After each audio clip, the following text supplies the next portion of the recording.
అరుణాచలంలో అందరి దర్శనాలు, గిరి ప్రదక్షిణలు అన్నీ అయిపోయాక అక్కడే భోజనం చేసి శ్రీరంగం బయలుదేరాం. శ్రీరంగం వచ్చేసరికి తెల్లవారుజామున 3:30, 4 గంటలయితే అయిందండి. అందరం అక్కడ ఫ్రెష్ అయిపోయి స్వామివారి విశ్వరూప దర్శనానికైతే బయలుదేరాం.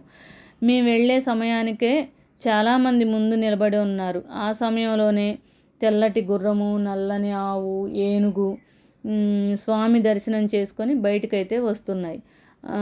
వాటి దర్శనం తర్వాతనే భక్తులకైతే దర్శనానికి అనుమతించారనమాట. ముందు ఏం జరిగిందో మాకైతే కనిపించలేదు. ఈ శ్రీరంగము ప్రపంచంలోనే అతిపెద్ద హిందూ దేవాలయం అట అండి. మొత్తం 157 ఎకరాల్లో ఈ దేవాలయం అయితే ఉందంట. ఉపదేవాలయాలు చాలా ఉన్నాయి, కానీ సమయాభావం వల్ల మేమైతే అన్నింటినీ దర్శించుకోలేదు.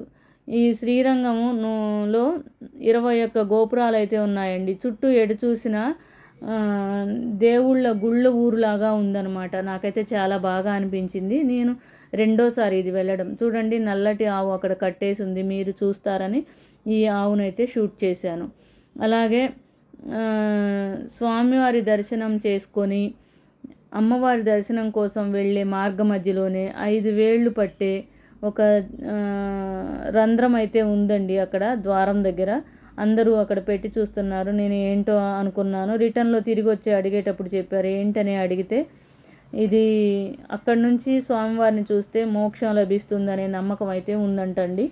మా వాళ్ళైతే తాయారు అమ్మవారు దర్శనం అయితే చేసుకొని అక్కడైతే కూర్చున్నారు. ఇంకా కొంతమంది కోసం వెయిట్ చేస్తున్నారు. ఇది తాయారు అమ్మవారి గుడి అనమాట. అటు నుంచి వాళ్ళ వెనక నుంచి లోపలికి వెళ్తే అమ్మవారి దర్శనం అయితే చాలా బాగా జరిగిందండి. నేను కూడా దర్శనం చేసుకొని బయటకి వచ్చేసాము. బయటకు వచ్చే మార్గంలోనే కోదండరామస్వామి సన్నిధి, అలాగే రామానుజ సన్నిధి కూడా ఉన్నాయి. 850 ఏళ్ళు పైబడిన రామానుజ శరీరము చెక్కు చెదరకుండా అయితే ఉందండి. అక్కడికి ఫోన్ అలో చేయరు కాబట్టి నేను మొబైల్ అయితే తీసుకెళ్ళి షూట్ చేయలేదు. అలాగే స్వామివారు పద్మాసన స్థితిలో చనిపోయేటప్పుడు పద్మాసన స్థితిలో అయితే ఉన్నారట అండి. అక్కడ విగ్రహం కూడా అలాగే ఉందన్నమాట. పద్మాసన స్థితిలో అయితే ఉంది. దాన్ని కూడా దర్శనం చేసుకొని బయటకు వచ్చేసాం. నా వీడియో కనుక నచ్చినట్లయితే లైక్ చేయండి, షేర్ చేయండి, కామెంట్ చేయండి. Thank you for watching.